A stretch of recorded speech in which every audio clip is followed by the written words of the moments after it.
If you've been told your herniated disc means a lifetime of pain or that surgery is your only option, keep watching. There's a way to heal your pain naturally, and I've seen it work time and time again. I'm Dr. Kim, founder of the Quiet Light Temple, and I help people heal chronic back pain, even cases that haven't responded to traditional treatment. Today, I'm going to explain to you how you can heal from a herniated disc without surgery, using methods that retrain your nervous system and movement patterns. First of all, what is a herniated disc?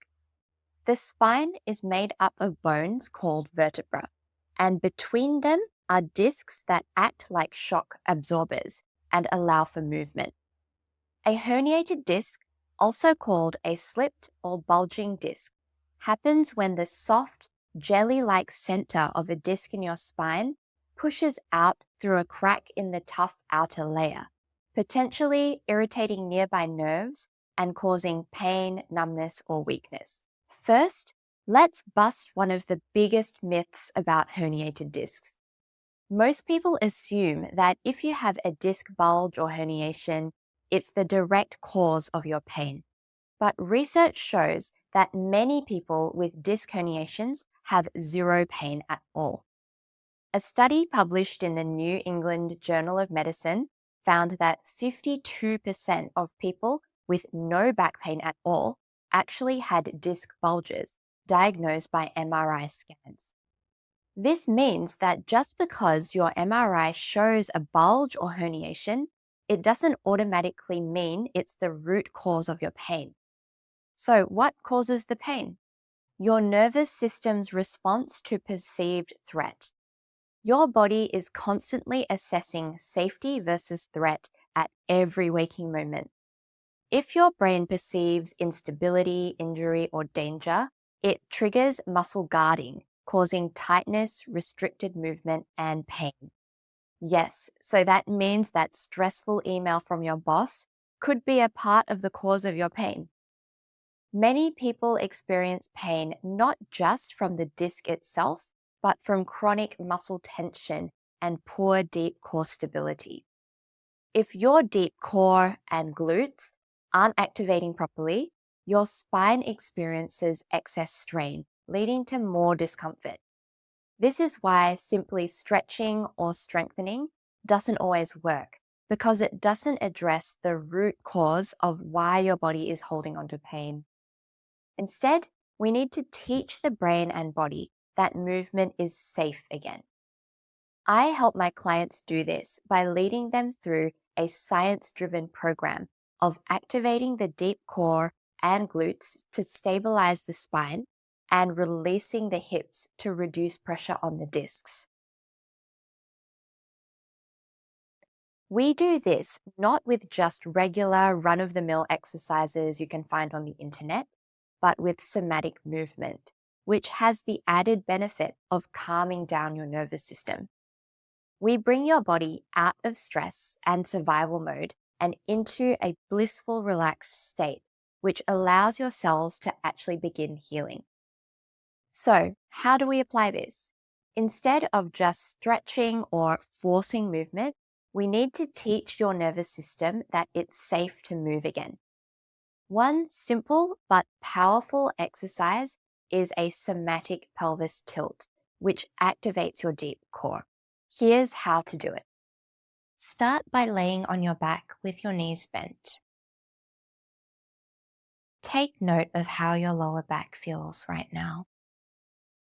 Notice any tension or guarding in the muscles through your lower back and glutes. Now I want you to keep your butt on the bed and form an arch in your lower back. Think like you're creating a tunnel which you should be able to pass your hand through. Hold this position. Here you're activating your multifidus muscle, which is one of the muscles that makes up your deep core. Feel those muscles through your lower back contract as you hold this arch. Now relax. And this time, you're going to go the opposite way. Push your spine down into the bed as if you're trying to curl your body down into the mattress. Now hold this position. There should be no gap between your lower back and the bed. Here you're activating your transverse abdominis, which also makes up one of your deep core muscles. Now relax. And let's go through those two positions again. Arch up to the ceiling, creating a tunnel in between your lower back and the mattress. Now curl your spine into the mattress, tilting your pelvis upwards. Feel your deep core activate. And now arch.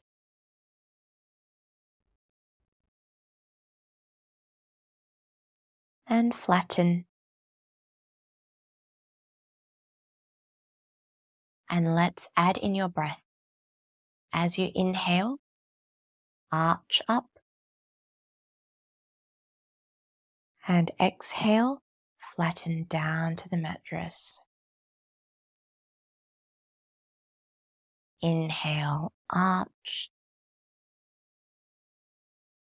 And exhale, flatten. Repeat this movement 10 to 20 times, always moving with your breath. Once you can easily activate your deep core, you can start to release your hips, then add gentle glute activation, and then work on specific nerve gliding, which is particularly needed if you have sciatica. This sequence of movements gradually restores movement in a way your brain perceives as safe and gentle. One of my clients, Wael, suffered from 8 years of debilitating back pain from 2 herniated discs. He couldn't tie his shoelaces, he struggled to get out of bed in the morning, and was getting injections into his spine for the pain. He was at a point where he felt so hopeless, condemned to a life trapped in his body. But instead of surgery, he tried my approach. We worked together through video calls, and I taught him how to retrain his nervous system and stabilize his spine. Within a few weeks, his pain levels dropped and he could tie his shoelaces. Within a few months, he was moving with complete freedom. I actually just received an update from him last week, and he is actually back to going to the gym, something he thought he would never be able to do ever again. His story isn't unique. I see this happen all the time when people shift from just treating the symptoms to retraining the body and nervous system. If you would like to hear more about Wael's story, I actually interviewed him about his healing process. So the link to that video is in the description. So if you're dealing with a herniated disc and feel like you've tried everything, this might be the missing piece. I've put together a free somatic hip release guided video, which will help to take some of the pressure off your lower back. You can click the link in my description below to grab it, and please let me know in the comments. What has been your biggest struggle with back pain? Have a wonderful day or night, and I will see you next time.